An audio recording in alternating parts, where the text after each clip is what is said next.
These teachers are absolutely incompetent. इनको कोई passion है ही नहीं टीचिंग से लेकर। कुछ और शायद जीवन में करना चाहते थे, वो नहीं बन पाए तो टीचर बन गए आके, क्योंकि शायद टीचिंग में तो कोई स्किल की रिक्वायरमेंट ही नहीं होगी। अपना जीवन बर्बाद किया तो किया, लेकिन बच्चों का जीवन क्यों बर्बाद कर रहे हैं? they will find every problem not to teach। हमेशा बर्नआउट, हमेशा स्ट्रेस्ड आउट, हमेशा पुअर। मतलब काम कितना करना पड़ता है भाई? उस बच्चे के जीवन से खेल रहे हो जो आपके पास पढ़ने के लिए आता है। एक बंदे ने पूरा स्कूल बनाया, आप बहुत सारे प्रोफेशनल्स को ये सोचकर रखा। घर में भी बच्चा एबीसीडी पढ़ लेता ना, आजकल तो बहुत सारे रिसोर्सेज हैं। अगर खाली 1 2 3 एबीसीडी पढ़ना था तो आप प्रोफेशनल्स के पास क्यों भेजा पढ़ने के लिए? आज अपने इस वीडियो के अंदर एक एक करके मैं वो वाली बात करने वाली हूं जो बहुत हार्ड हिटिंग है। मैं उन टीचर्स को जानती हूं जो बहुत पैशनेट है और जो बच्चों में बदलाव ला रहे हैं। 80-20% प्रिंसिपल के ऊपर बात करें अगर, तो 20% तो कम से कम वो लोग हैं जो बदलाव लेकर आ रहे हैं और शायद उसी वजह से चल रहा है। लेकिन एक बड़ा बल्क ऐसा है जिसको टीचर बनना ही नहीं था और वो दूसरों का भविष्य बर्बाद करने के लिए यहां पर जुड़ गए हैं। मेरे वीडियो को लाइक कर लें, चैनल को सब्सक्राइब कर लें, पूरा वीडियो लास्ट तक देखें और अगर बात सही लगी हो और अगर टच करे आपको तो इसको शेयर जरूर कीजिएगा। मैं एक आपको एग्जांपल देती हूं। टीचर्स ट्रेनिंग मतलब नेशनल पॉलिसी ऑफ एजुकेशन के अंदर teacher as a pivot point बनाया गया है और इनमें से कितने लोग हैं बताना जरा, अपने आप से पूछो कितने लोग हैं जिन्होंने 328 पेज का एनसीएफ कभी पढ़कर देखा? पढ़ना क्या, खोलकर नहीं देखा। आपको लग रहा है कि एनईपी एक पॉलिसी है, आएगी और चली जाएगी। कैसे बदलाव आएगा?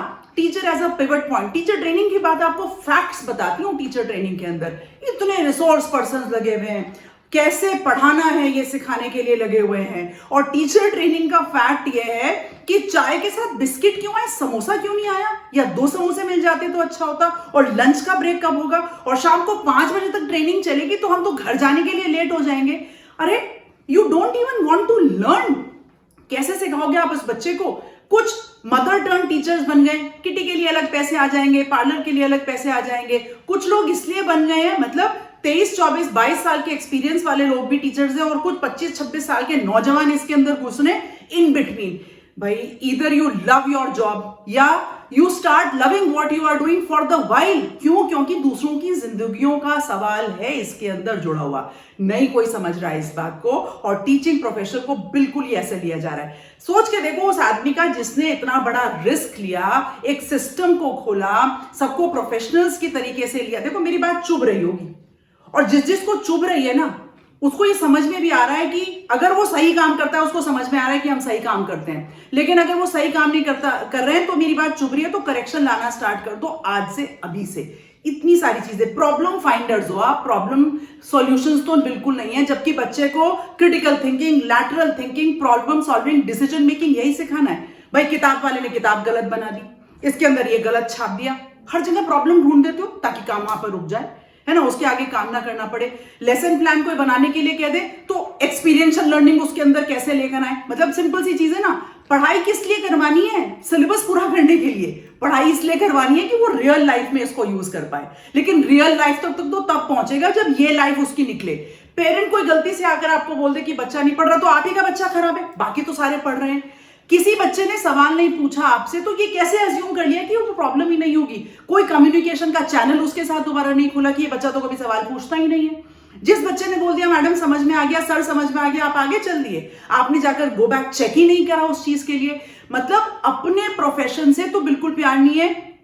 अपने आप बहुत सारे लोग टीचिंग प्रोफेशन का सपना देखते थे। मैं पूछती हूँ कि that yes they were passionate शायद आप लेक्चरर, प्रोफेसर बनने के लिए थे, क्योंकि ऐसा लग रहा था बहुत आराम से वहां जिंदगी कट जाएगी। खैर करके देखो, पता चलेगा कि कैसे बनते हैं। जितने सीनियर लोग खाली बैठे हुए नजर आते हैं ना, तो उनसे पूछो कि वहां तक कैसे पहुंचे हैं। नहीं, 3 बजे तक अधिकतर टीचर्स फ्री हो जाते हैं। किसी और प्राइवेट सेक्टर में या कहीं पर आप जाकर देखो, शाम तक की जॉब होती है। जो लोग किताबें बना रहे हैं, जो लोग आपके लिए सॉल्यूशंस फाइंड कर रहे हैं, कितनी रिसर्च वर्क करके लेकर आ रहे हैं, आप खुद उसको सेलेक्ट करते हो या किसी बंदे ने आपको सेलेक्ट करके दिया। अब आप उसमें प्रॉब्लम, भाई हो सकती है ना गलती, प्रॉब्लम आपने फाइंड कर ली, सॉल्यूशन निकालो। गाली देने से काम रुक रहा है क्या? राइट। या केवल आप सिलेबस पूरा, मैं बार बार सिलेबस पूरा करवा दो बस काम हो जाएगा बच्चे का, आज का टेस्ट दे दो पूरा हो जाएगा, एग्जाम से बाहर ही नहीं आए। हम कह रहे हैं कि पेरेंट्स नहीं बदल रहे हैं। पेरेंट्स कैसे बदलेंगे जब सिस्टम ही नहीं बदल रहा? और टेक्नोलॉजी की बात तो मैं करूं ही ना तो अच्छा है। क्योंकि टेक्नोलॉजी के अंदर बदलाव अगर लेकर आना है, आपने सोचा तो आप कहेंगे कि नहीं हमारे जमाने में तो हम ऐसे पढ़ते थे, आप अपने सब्जेक्ट को बस उसको पढ़ा रहे हो, कोई पैशन नहीं कि इसके अंदर कोई रिसर्च माइंड, कोई नई चीज इसको सिखा पाए, कुछ कर पाए। देखो मेरा वीडियो जो है ना, मैंने बिल्कुल सोच समझ के इसलिए बनाया, बहुत ही पेन है, ये पेन दुख रहा है मेरे को, क्योंकि ग्रास रूट वर्क से हमने काम किया है, हम चेंजेस लेकर आना चाहते हैं। मैं खुद बच्चों को पढ़ाती हूँ and I believe I can create that difference. मेरे पास से अगर कोई बच्चा या कोई टीचर या कोई सिस्टम निकल के जाता है, I can make that difference. अगर आप सोचते हो कि आप डिफरेंस कर सकते हो, ला के दिखाओ डिफरेंस।